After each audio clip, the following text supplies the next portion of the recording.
Hello, great souls. Welcome to our Satsang, Living Yoga Satsang Talk, Reflections on Autobiography of a Yogi.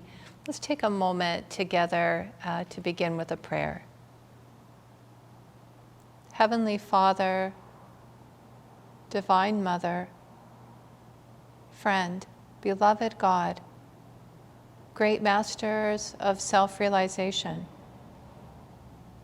Jesus Christ, Babaji Krishna, Lahiri, Mahashaya, Swami Sri Yukteswar, and beloved Paramhansa Yogananda Ji, saints of all religions, friend and guide, Swami Kriyananda, we humbly bow to you now. Guide us in our time together as we study the sacred text. Help us to receive the blessings offered here, to apply them to our lives, to utilize these blessings to awaken in thy divine light, and to share this light, this joy, this love with all. Om. Peace. Amen. Okay, so last week we focused on chapter 23, which was I received my university degree, and just a wonderful story that Yogananda told of how he, in really many ways miraculously, was able to, by keeping his spirituality first and foremost in his life. So in many ways, he wasn't as attentive to his studies as one would normally need to be to pass college. But so anyways, it's a beautiful story but the way that I see how it transitions into this next chapter is that he was sincere in his dedication to God. So his reason for not being scholarly, his reason for not attending to school was not a lack of commitment or energetically. It was not what we would call, or what yoga would call, adharmic.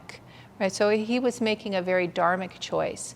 And there's a teaching in the Bhagavad Gita that one is able to renounce a lower dharma for a higher dharma.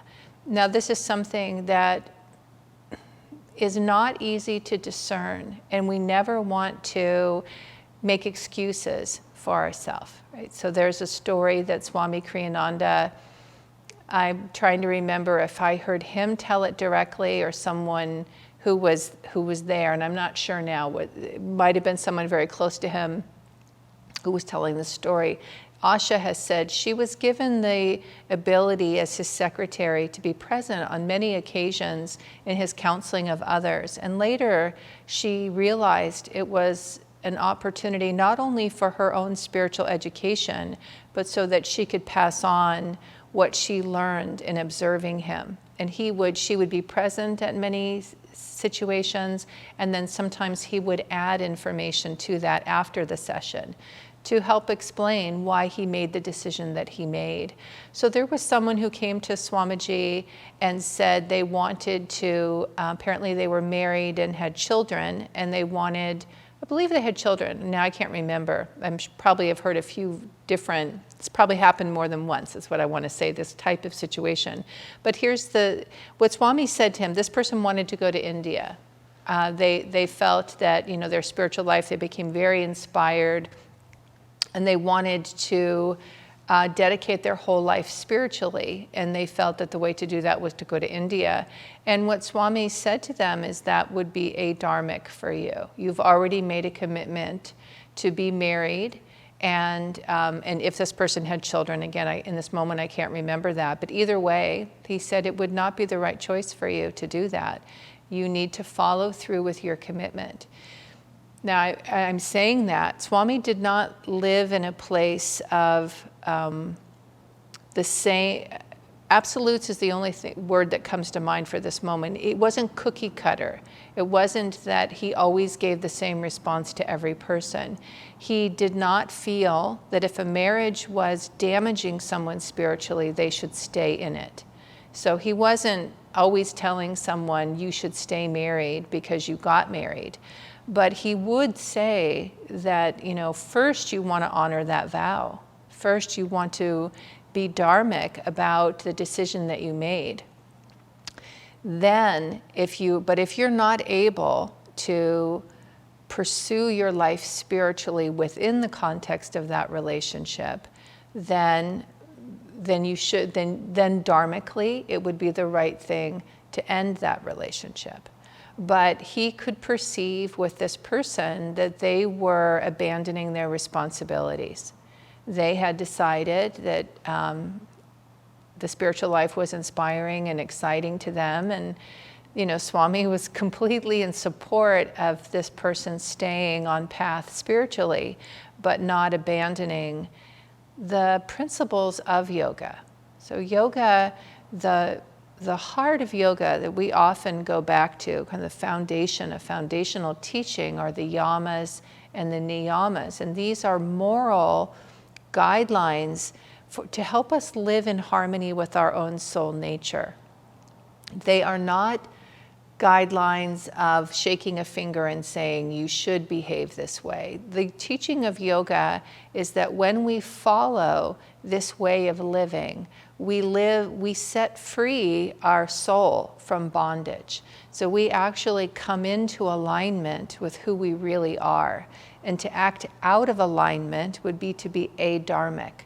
Dharmic activity is always in alignment with our soul nature. So that's what Swami was looking at in terms of principle. He was helping this man not act in a way that would not actually be yogic. It wouldn't be spiritual. He was saying you could go to India, but if you do it in this way, it will not serve you spiritually. It will hurt you spiritually.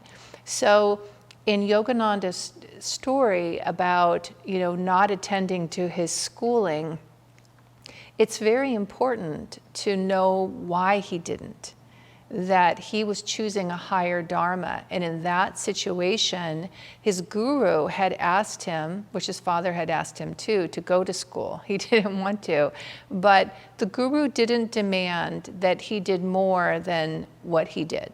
So he was in school, he went periodically, that was enough. So from Sri Yukteswar, and this is when we have a teacher, a guide we trust, who is looking out for our spiritual life, which was the case with Sri Yukteswar, they're able to ask of us what will ultimately serve our life and our well-being. And so Sri Yukteswar was not concerned with Yogananda being scholarly. He was concerned, he told Yogananda, your mission is to go to the West and you'll need to have a degree. People won't respect you without it. So he didn't need the degree to be spiritual. He had a guru for that. The degree didn't give him what actually he brought to all of us. He didn't bring a college degree. That's not what he's known for. That's not why we're reading Autobiography of a Yogi, because of what he learned in college. But Sri Yukteswar understood he needed to have a college degree. And if he attended just enough to get by, that was fine. But again, his first and foremost was putting God first, his spiritual life first. He was very dedicated in that. So on spiritual principle, he was living in a very dharmic way. And what happened in the story is how he was he was given ongoing support for it to work out for him. So we move into the next chapter of the chapter 24, I become a monk of the Swami order. And one of the first things that Yogananda talks about is, he said his father was anxious for him to take an executive position within the railway, and was where his father had worked. He had a high position as an accountant.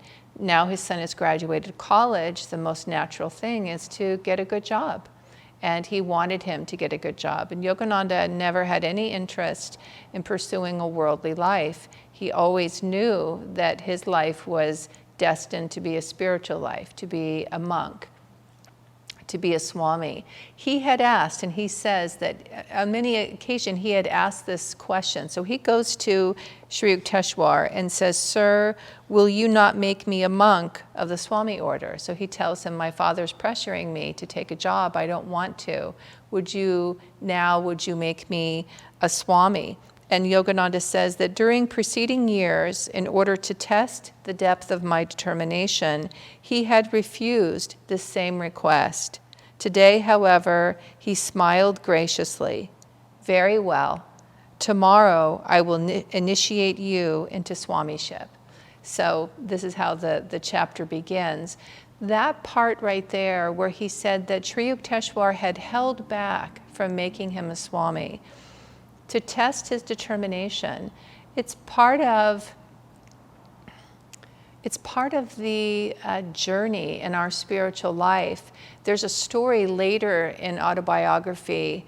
It's much more dramatic, but it's the same principle. So later in Autobiography, there's a story with Babaji where a disciple finds him, comes to him, and is ready to be with him. And very dramatically, Babaji rejects him. We'll get there, and I'll talk to you about that when we get there. But the point is, in the story, it can seem harsh. It can seem unfair. It can seem like if we don't understand, is ultimately the point here. That when we don't understand why we're being worked with in a particular way, we can fight that and work against it, right? And feel badly about it, right? But what Yogananda is saying, he doesn't say that he had any ill feeling about it. He just frankly states it, that he had asked previously, and on every previous occasion he'd been denied. And he states that with an understanding he was being tested. And that is part of the spiritual life, is to be open and welcoming. It's not an easy thing to do, but to be open and welcoming to the tests that come to help us be strong in our commitment and our determination. In our Festival of Light on Sunday, there's a line, a few lines that talk about we come to understand that buffeting winds, so difficulty in life, make us strong, right? And fear, like shadows on a statue. These things, they call forth in us more strength, more, we become larger in our soul nature because of them when we know how to face them rightly. And this is part of the journey of maturity and spiritual maturity. What I would say for myself is that when I encounter difficulty, I don't expect myself to run into it joyously. When it's real difficulty, that's not a reasonable expectation. But the training of yoga and being in a community of spiritual friends who are consciously choosing spiritual growth and awakening helps me remember, okay, this looks uncomfortable, this is difficult. Let's just say it's difficult, whatever it is. I know it's difficult. And how do I now walk through that difficulty in a way that I'll come out the other side of it more rather than less? So I'll be fuller in my experience of my own highest self than diminished by it. And that is a conscious moment by moment journey. The first thing is not to wholeheartedly reject it. So one of the things we practice in yoga is to have a level of mastery over likes and dislikes. I like doing this, I don't like doing this. It's not that we don't have likes and dislikes, we do. At a certain point, I would say, I can't say what it's like yet in self-realization if we don't have them anymore, but we're so free from them, they certainly in no way rule us. I don't know if you have preferences. I don't know if there's preferences at the level of, if Yogananda had preferences. I don't know. As I'm reflecting on, Swamiji said, it's often said that Yogananda liked mangoes. So he liked them, he enjoyed them, they were delicious. He was not attached to them in any way. So the point is, how do we work with likes and dislikes? Well, the first thing is make room for them. Like, they're there. Okay, I have preferences. I do. We all do. We all have, I like this, I don't like that. But now how do I work with it? And back to this teaching of Dharma is, if I'm looking at it from a dharmic perspective, from the yamas and niyamas, I have some understanding as how I might proceed. So one of the yamas is ahimsa, nonviolence. So nonviolence to the self, right? There may be something that's ahead of me to do, I don't want to do, but to not do it would not be good for me. It would be hurtful for me. Earlier we were practicing a yoga class of and talking about how to work with the body in a way that is cooperative and supportive and honoring of the body. And that's really a principle of ahimsa, nonviolence. Sometimes discipline, and it's tricky, you have to find your own way with it. I need teachers to help me navigate that, to know. I don't want to be too hard on myself that I diminish my spirit.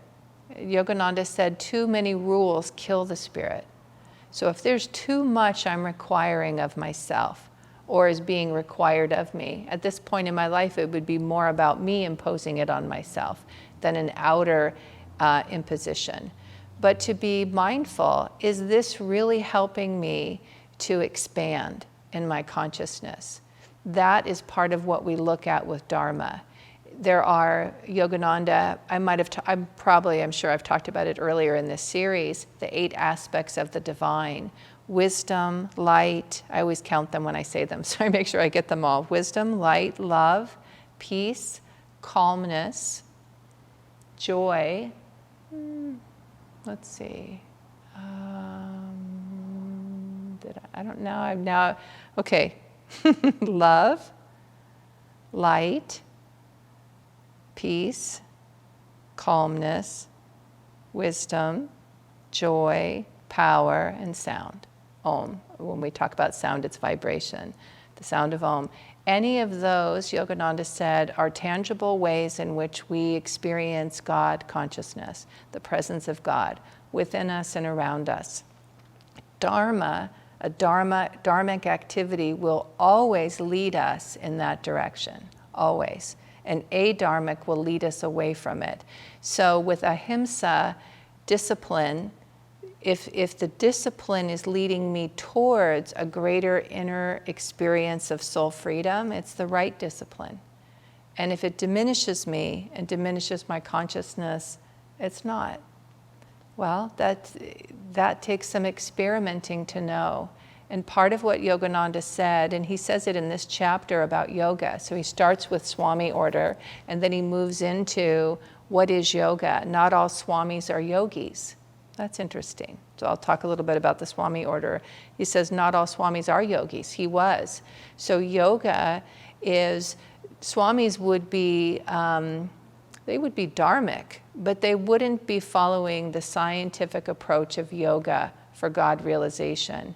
Now, these are things that I can only say what Yogananda said about it. I only have known Swamis who are yogis. So I haven't personally known any Swamis who aren't yogis, so I really can't speak to that very much. But he does make a point of saying, not all Swamis are yogis. That's interesting to me, and I would say anything he says is worth taking note of, so I do. I just take note of it and say, oh, okay, that's interesting, he's pointing that out. So this idea of being dharmic that moves from the college experience into becoming a Swami, and how this principle of being tested to demonstrate our sincerity, to demonstrate that I really mean it. And we say, we had yesterday in Sunday service a discipleship vow. Those people who had come to a point of realizing this path is their path. Yogananda and this line of gurus are their gurus. It's really a beautiful ceremony, and it's so personal and intimate. And no one else can make that decision for that vow. It has to come from within us. So in this chapter about being a monk, Yogananda has demonstrated that sincerity. And Sri Yukteswar says you have. I will give that to you. You will become a monk now. He goes on to say that Sri Yukteswar, and Sri Yukteswar himself says it, he's quoting his words, was not one for ceremony. So apparently there's quite an elaborate ceremony for becoming a Swami. And Sri Yukteswar did not have Yogananda go through that ceremony. Instead, it was, he took a silk cloth, he dyed it in the ochre color of orange, which is the traditional color for Swamis. And once it was dried, he draped it on him. I'm going to just kind of take it piece by piece here. He said that normally Swamis wear cotton, they don't wear silk. Some wear silk because of the way it can work with the life force and the current. There is I believe it's later in this, I know in our Raja Yoga book it talks about it, but I'm pretty sure later in Autobiography, Yogananda talks about why we might have silk and be something that we sit on in meditation. So he doesn't say more about it here, so I won't. He just mentions that some Swamis will wear silk for that reason, but most wear cotton. But Sri Yukteswar told him, when you go to the West, it will be better for you. They will appreciate that you're wearing silk. So it's just very interesting that nothing was left unattended to. That Sri Yukteswar did various different things to help Yogananda succeed when he came to the West. And they're these small details, but it's sweet to me, it's beautiful to me that he was attentive to the very last detail of helping him prepare for his mission and letting him know why. I'm draping you in silk to help you when you go to the West. This will be better for you. So the other thing that then Yogananda talks about is the difference between part of the sincerity of becoming a monk is recognizing that it's the right choice for you in your life. So it is a deep level of renunciation. It is a practice of God first and foremost. It's a statement that's an outer statement that aligns with an inner reality. And we need to be ready for it. So many traditions take time before allowing someone to become a monk. And usually a person doesn't declare it themselves. What Yogananda said here about Swamis, that a Swami actually, a person can't say they're a Swami. They have to be given that title. We have, within Ananda, various forms of vows that we can take for dedication, discipleship I was mentioning, the vow of discipleship. But there are various vows that are offered as a way to deepen your commitment to your spiritual life. And Swami created a new order of renunciation that he felt was the next level and right for Dwapara Yuga that we're in now, a level of consciousness. I've talked a little bit in this series about the yugas. So for Dwapara Yuga, Swami felt divinely inspired to create a new order of renunciation. This new order is the Naya Swami order, and within it there are levels of vows that one can take. It is administered through Ananda, but it is not it's not, I think the word that's accurate is affiliated. So it's administered by Ananda, but it's not an Ananda order. That's what I'm trying to say. It's not an Ananda order. So someone, and we have Naya Swamis, there are, I should say, exist Naya Swamis, and I can imagine others, well, I know from the pilgrim vow as well, people who take the vow, they take it through Ananda because it's given through Ananda, but they have their own spiritual life. They just know that for their life, this vow of renunciation really fits them and suits them. One of the things that Swami did was create vows of renunciation for people who are married. And he created a stepping stone of vows moving toward Nayaswami, which is very similar to the vow that Yogananda took, which is the ultimate vow of renunciation. But even in that, even as I talk about it being stepping stones, it's not that anyone who takes, each vow is its own vow. That's what I'm wanting to say. And in terms of being a Nayaswami, there are vows you must take before you become that. But that vow doesn't mean that's where you're going or that that's right for you. The wording of each vow is similar, but just a bit different. So I believe the title of the book, and I'll try to bring this next time since I'm talking about it, is, I think it's A New Order of Renunciation, I think is the title of the book, but I'll look for it. It's really beautiful, and it talks about all of the different vows and why Swami felt inspired. And so the color of Nayaswami is not orange, it's not ochre. Swami did used to wear that color because that is the traditional Swami color, but now the Nayaswami order is a royal blue. It's kind of the color you can see. I don't know if you can see the chair I'm sitting on, but you'll see it in Ananda. We have it a lot. And then other vows within the Nayaswami order. The very first vow is the pilgrim vow. It's really one of my favorite. It's open to everyone who feels that God is an ultimate reality in their life, and they want to do something that demonstrates their dedication to that knowing, to that. And there is power and energy in a vow. That's a yogic, it's not limited to yoga. It's a spiritual principle that there's power and energy to taking a vow.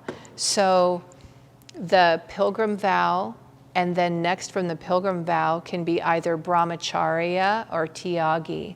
And brahmacharya would be for a single person, and tyagi would be for a married couple to take a tyagi vow.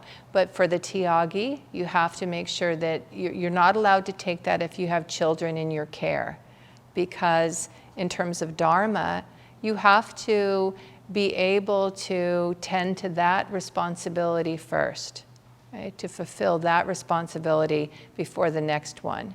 So this idea, and this is where I started, I'll return to this next week. I can see it's going to take me a little time to get through this chapter. Yogananda begins to talk about what's required and what makes it right to make that choice. And he talks about marriage, which is part of why I'm talking about it. And his own observation as a monk, that he saw people lose their spiritual commitment, their spiritual dedication, their spiritual life.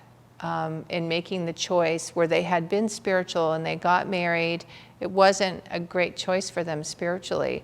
So Yogananda was not at all against marriage, but he did speak very strongly to how challenging it can be to be married and have a spiritual life. Is you have to consider someone else, and you may have other responsibilities that become part of the dharma of being married. That's what the story I was telling, where Swamiji said to that man, it would not be right for you to abandon all worldly responsibilities and go to India.